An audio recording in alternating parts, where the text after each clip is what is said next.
Hi, bore కొడుతుందా? అయితే correct ప్లేస్కి వచ్చావు.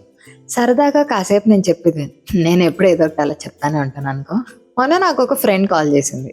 So we were talking about random stuff and సడన్గా నేను గుర్తు తెచ్చుకుంటున్నాను అనమాట. When is the first time that I met her అని. So it was in a corporate world. నా ఫస్ట్ జాబ్లో నా ఫస్ట్ ఇంటర్న్ ఫ్రెండ్ అనమాట తను ఇంకొక అమ్మాయి మేము ముగ్గురం కలిసి ఇంటర్న్షిప్ చేసేవాళ్ళం.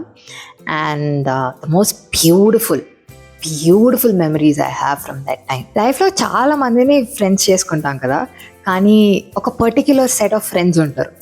వాళ్ళు లేకపోతే రోజు ఆఫీస్కి వెళ్ళడం చాలా బోర్ కొడుతుంది. ఈరోజు వెళ్ళాలా అన్న ఫీలింగ్ వస్తుంది అనమాట.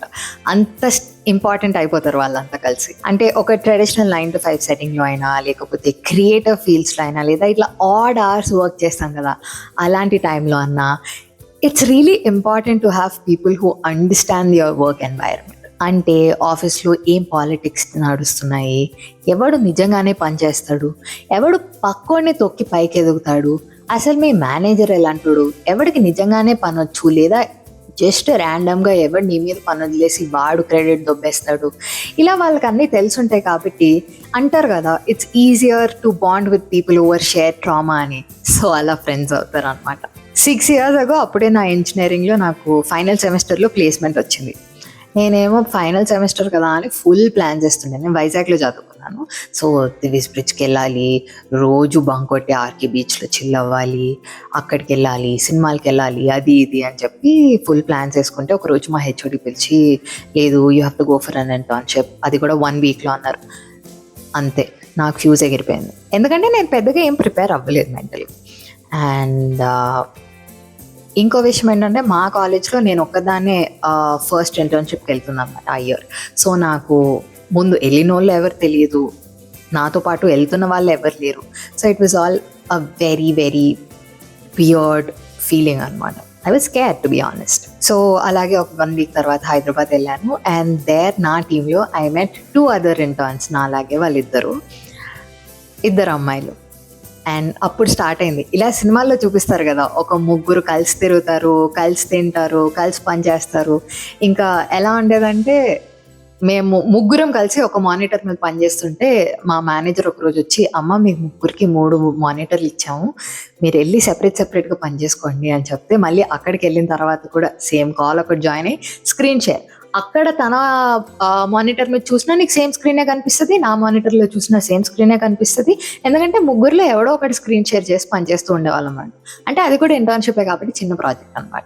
మా ఆఫీస్ వాష్రూమ్స్ అయితే they've seen it all. They've seen us crying, laughing. మేము అక్కడ నవ్వుతే బయట వరకు వినిపించేది. ఎవడు బాగున్నాడు అనే డిస్కషన్లు అన్నీ ఆల్మోస్ట్ అక్కడే జరుగుతూ ఉండేవి అనమాట. అండ్ ఒకవేళ వాళ్ళు లేకపోయి ఉంటే ఆ ఇంటర్న్షిప్లో నాకు గుర్తుపెట్టుకోవడానికి అమేజింగ్ మెమరీస్, మూమెంట్స్ పెద్దగా ఏమి ఉండేవి కాదు. అంటే పని అన్నాక ఎక్కడైనా నేర్చుకోవాలి, తప్పదు, ఇంకా జీతం ఇస్తున్నాడు కాబట్టి నేర్చుకోవాల్సిందే. But without them it wouldn't have been so much fun. I think I definitely got sisters because of that first internship అనమాట. ఆ తర్వాత ముగ్గురం ఫుల్ టైం కన్వర్ట్ అయిపోయాము ఇంకా అక్కడే. కానీ ఫుల్ టైంకి కన్వర్ట్ అయిపోయిన తర్వాత వేరే ఫ్రెండ్స్ కూడా వచ్చారు. ఈ మా ముగ్గురితో పాటు వేరే వాళ్ళు కూడా యాడ్ అయ్యారు అనమాట. టెలింగ్ యూ, యువర్ ఫస్ట్ జాబ్లో ఉన్న ఫ్రెండ్స్ ఆర్ వెరీ స్పెషల్. అదొక డిఫరెంట్ బాండ్ ఉంటుంది వాళ్ళతో, ఆల్మోస్ట్ లైక్ ఫ్యామిలీ. ఎందుకంటే అప్పుడే కాలేజ్ నుంచి బయటకు వచ్చాము. సో ఇంకా ఎలా ఉంటుందంటే, సేమ్ నీ కాలేజ్లో బ్యాక్ బెంచర్స్ కూర్చొని మామా అనుకుంటారు చూడు, సేమ్. ఎందుకంటే ఇంకా కురతనం పోదు, అప్పుడప్పుడే పని నేర్చుకుంటున్నాం, కానీ నువ్వు ఏం నేర్చుకుంటున్నావో నీకు అర్థం కాదు. So all of this confused but very eager to learn about everything in the world, very eager to be an adult. So అవన్నీ ఆ ఫీలింగ్స్లో ఉండేదన్నమాట. ఇంకా ఆ బాయ్స్ గ్రూప్తో అయితే ఇంకెలా ఉంటుందంటే, ఫుల్ ప్రిన్సెస్ ట్రీట్మెంట్ మాకు. మా మేనేజర్స్ కానీ ఎవరైనా తెలిసిన వాళ్ళు టీంతో ఉంటే వాళ్ళు వచ్చి, బాబు మీరు ఇలా ట్రీట్ చేస్తే చాలా కష్టం, వాళ్ళకి బయటకు వెళ్ళిన తర్వాత కూడా ఇదే అలవాటు అయిపోతుంది అని చెప్తూ ఉండేవాళ్ళు. వీళ్ళేమో it's okay, that's how they should be treated అని. Shout out to them. So అలా ఉండేది అనమాట. అండ్ ఆల్సో నీ ఆఫీస్ ఫ్రెండ్స్ అదొక వియర్డ్ సెట్టింగ్ ఉంటుంది. అంటే నువ్వు టీంలోకి వెళ్ళావు అనుకో, మేము అందరం ఒక టీంలో ఉన్నాం కదా, సో వేరే టీమ్స్లో ఉంటాం. బట్ మా టీంలో వెళ్తే నాకన్నా ఒక 20 ఏళ్ళ పెద్ద నా team lead would be my friend. So నాకేం కోపం వచ్చినా ఏమొచ్చినా నేను వెళ్ళి ఆవిడతో చెప్తూ ఉండేదాన్ని. ఆవిడ ఒక్కరోజు రాలేకపోతే ఏంటి రాలరా మీరు బాగానే ఉన్నారా అని ఆవిడ ఫ్యామిలీ గురించి మాట్లాడుకోవడం, లేదా మా ఫ్యామిలీ గురించి మాట్లాడటం. అది ఓన్లీ ఆఫీస్లో మాత్రమే జరుగుతుంది. బయట ర్యాండమ్గా నువ్వు ఎక్కడికి అయినా వెళ్ళి ఒక 20-year-old or being friends with a 40 or 50-year-old, I don't think would be possible. I mean, would be possible, but it wouldn't be very easy in terms of a normal friendship. And నా ఫీలింగ్. But maybe if there is something else you could let me know. ఇలా ప్రతి work ప్లేస్లో ఒక batch అయితే పక్కా దొరుకుతుంది అబ్బా. ఫస్ట్ వెళ్ళినప్పుడేమో hi how are you doing, oh I work on this technology, what about you అని మాట్లాడతారు. ఇంకా కొంచెం అలవాటు అయిన తర్వాత అనుకుంటూ స్టార్ట్ చేస్తారు. ప్రాపర్ చిల్లర్ బ్యాచ్. ఇంకా సేమ్ అట్లా ఫ్రెండ్షిప్ కొంచెం బెటర్ అయిందనుకో ఒక సిబ్లింగ్ బాండ్ వచ్చేస్తుంది.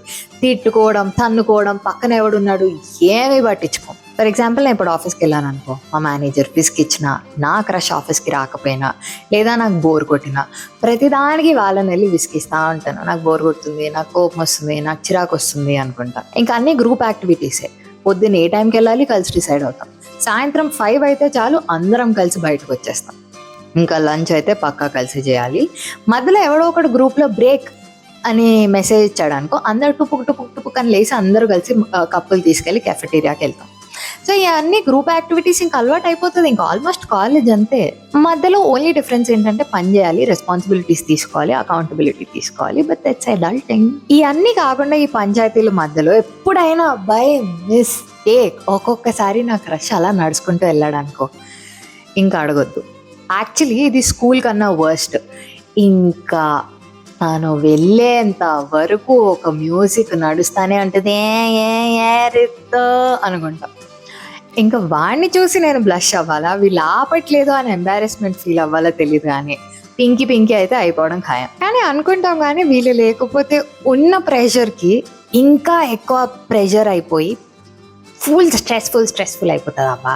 ఎందుకంటే ఈ క్యాఫెటీరియాలో ముచ్చట్లు, మీ మేనేజర్ తోపని వాడు ఫీల్ అవుతుంటే నీ ఫ్రస్ట్రేషన్ వెళ్ళి అరే ఏమొచ్చురా వాడికి, అసలు ఏమన్నా వచ్చా అన్ను తిడితే అవన్నీ వినడానికి, నీ కోపాన్ని కొంచెం తగ్గేయడానికి ఎవడో ఒకడు కావాలి కదా. నాకైతే ఇలాంటి వాళ్ళు ఉన్నారు. నీకు కూడా ఉన్నారా? ఉంటే సరదాగా కాసేపు నాకు వాళ్ళ గురించి కమెంట్స్లో చెప్పు అండ్ ఈ వీడియో వాళ్ళకి పంపించు. Until then, this is Ritika Asana signing off. Na Insta ID Ritika Writes. Do follow Sardaga Kasepu on Spotify and don't forget to subscribe to Ritika Asana on YouTube.